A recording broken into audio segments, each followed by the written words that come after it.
નવસારી શહેર અને જિલ્લામાં હવામાન વિભાગની આગાહી મુજબ વહેલી સવારે ધોધમાર વરસાદ વરસ્યો હતો, જેમાં ખાસ કરીને વાત કરવામાં આવે તો ભારે પવન અને વીજળીના કડાકા ભડાકા સાથે વરસાદ વરસ્યો હતો, જેને લઈને નવસારી શહેરનું જનજીવન પ્રભાવિત થયું હતું.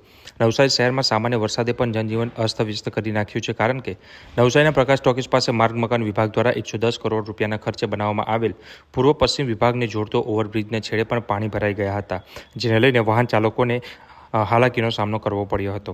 તો બીજી તરફ વાત કરીએ તો નવસારીના લુન્સીકુઈ વિસ્તાર પાસે આવેલ ફિલિંગ એપાર્ટમેન્ટ પાસે ટેરેસ ઉપર વીજળી પડી હતી. ટેરેસ પર બનાવવામાં આવેલ લિફ્ટના કેબિનનો જે કોલમ છે તેમાં તિરાડ પડતા તેને ભારે નુકસાન થયું હતું. તો બીજી તરફ વાત કરવામાં આવે તો જે લિફ્ટનો વીજ પુરવઠો પણ ખોરવાયો હતો. સદનસીબે કોઈ જાનહાનિ થઈ નથી. ત્યારબાદ મુખ્ય માર્ગની વાત કરવામાં આવે તો નવસારીના દુધિયા તળાવ નો જે માર્ગ છે ત્યાં પણ પાણી ભરાઈ ગયા હતા. તો બીજી તરફ નવસારીના પોલીસ અધિક્ષક કચેરીની સામે એક વૃક્ષ ધરાશયી થવાની ઘટના બની હતી, જેમાં નવસારી મહાનગરપાલિકાના ફાયર વિભાગને જાણ થતાં ફાયર વિભાગની ટીમ ઘટના સ્થળે પહોંચી હતી. તો બીજી તરફ જે કમોસમી વરસાદથી ખેડૂતોની ચિંતામાં વધારો થયો છે. વિશેષ કરીને કેરી અને ચીકુના પાકને મોટા પ્રમાણમાં નુકસાન થવાની આશંકા જે સેવાઈ રહી છે. ઉપરાંત જે ઉનાળુ ડાંગરના પાકને પણ નુકસાન થવાની સંભાવના છે. હવામાન વિભાગે આગાહી કરી હતી તે મુજબ વરસાદ પડ્યો હતો.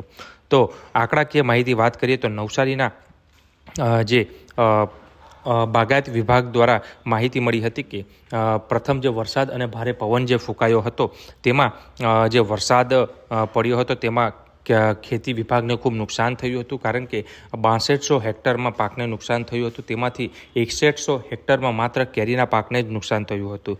ત્યારે આ રીતના જે વરસાદ પડતા ભારે પવન ફૂંકાતા સમગ્ર જનજીવન છે તે પ્રભાવિત થયું હતું, જેના કારણે લોકોએ હાલાકીનો સામનો કરવો પડ્યો હતો, કારણ કે નીચાણવાળા વિસ્તારો છે તેમાં પાણી ભરાઈ જવાની ઘટના પણ બનતી હોય છે, કારણ કે થોડાક જ વરસાદમાં થોડાક જ ઝાપટામાં જે પાણી ભરાઈ જતું હોય છે અને વાહન ચાલકોને જે હાલાકીનો સામનો કરવો પડતો હોય છે. તો કેટલાક નીચાણવાળા વિસ્તારો છે તેમાં ઘરોમાં પાણી ભરાઈ જતા હોય છે. ત્યારે હાલ નવસારી મહાનગરપાલિકા દ્વારા જે પ્રી મોન્સૂનની જે કામગીરી કરવામાં આવી રહી છે તે ક્યાંક ને ક્યાંક નિષ્ફળ સાબિત થઈ રહી છે. ત્યારે આ રીતના વહેલી સવારથી ભારે પવન સાથે વીજળીના કડાકા ભડાકા સાથે જે વરસાદ વરસ્યો હતો નવસારી જિલ્લામાં, ત્યારે આ રીતના વરસાદ પડતા વીજળીના કારણે કેટલાક જે વિસ્તારોમાં વીજ પુરવઠો ખોરવાયો હતો અને લિફ્ટ પાસેની જે દિવાલ છે તેમાં તિરાડ પડી હતી, તે જ ઘટના સામે આવી હતી.